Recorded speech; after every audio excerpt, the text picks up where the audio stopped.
Madhapur police station పరిధి Narayana college ముందు high tension నెలకొంది. నారాయణ కాలేజ్లో ఇంటర్ సెకండ్ ఇయర్ చదువుతున్న విద్యార్థి కనకరాజు సూసైడ్ చేసుకున్నాడు.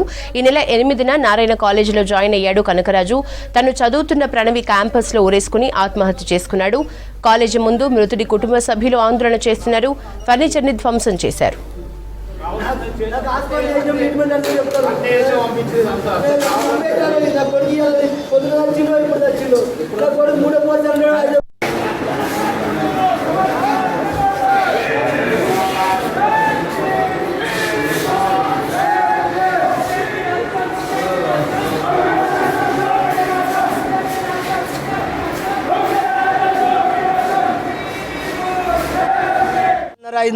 సార్ నేను టైం చూడలేదు టెన్షన్కు ఏమైంది సార్ అండి కొడుకు మధ్యాహ్నం అన్నం తిన్నాడు వాంతి అయింది హాస్పిటల్కి పోయినాం ఏం లేదు మంచిగా ఉండు మరి ఏమైంది సార్ డబ్బులు చదివినా ఏం సార్ ఏమైనా వాంతులు ఎక్కువైనా మరి హాస్పిటల్కి ఎందుకు పోయింది మరి టాబ్లెట్స్ ఎక్కువైతే ఏం లేదు టెన్షన్ పడుకుని నువ్వు వెళ్ళారా మేమన్నా డబ్బులు తీసుకురాను సార్ డబ్బులు తీసుకురామంటే నాకే నాకు క్యాంపస్కి వచ్చిన మాది గజ్జివేల్ దగ్గర ఊరు మాది ఆడికేంచి వచ్చినాక 5 గంటలకు 4:30 వచ్చినాక ఇక్కడ కుడిపల్లి దాటినాక ఈయన ఫోన్ మాట్లాడితే అప్పుడు చనిపోయిన చెప్పలే ఇంకా లీవ్ ఇస్తామని తీసుకుపోయి నా కొడుకు మొన్న మాట్లాడాను సార్ నిన్న మాట్లాడి ఈ రోజు మాట్లాడలే ఏం ఇబ్బంది చేసి చెప్పారు సార్ ఆ సార్ ప్రిన్సిపాల్ సార్ పిలిపించి అడిగితే ఏం లేదు ఎవరు పెట్టి ప్రిన్సిపాల్ సార్కి పేషెంట్ ఏం సార్ ఎట్లా అంటే ఏం లేదు మేము ఉన్నాం కదా నీకెందుకు సార్ 2 రోజులు పంపిస్తారు నిన్న ఫోన్ చేసినాం మొన్న అంటే ఎందుకు పంపించాలి ఊరికే గడికి ఖరాబ్ అవుతారు మేము ఉన్నాం కాదు ఇలా అని చంపేసిస్తారు 100%. అంటే ఇప్పుడు అబ్బాయితో మీరు మాట్లాడుతుంటారు అబ్బాయి ఆత్మహత్య చేసుకునేంత పిరుకోడు అనుకుంటున్నారు అదే కాదు సార్ 100% కాదు సార్